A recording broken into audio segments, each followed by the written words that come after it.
Live in the world when we love it. আমি যেতিয়া বিশ্বক ভাল পাওঁ তেতিয়াহে জীয়াই থাকোঁ।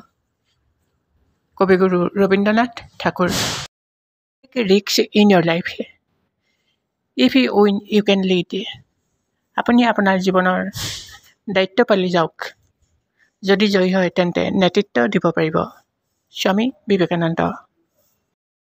Success is when your signature turns into your autograph. সাফল্য তেতিয়াই আহে যেতিয়া আপোনাৰ স্বাক্ষৰ অট'গ্ৰাফলৈ পৰিণত হয়। Doctor APJ Abdul Kalam.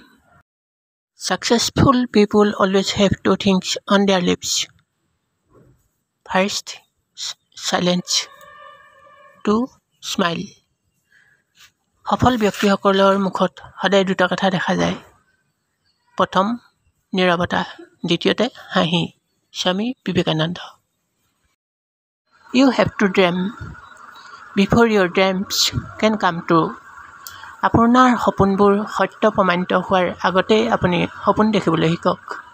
Doctor APJ Abdul Kalam.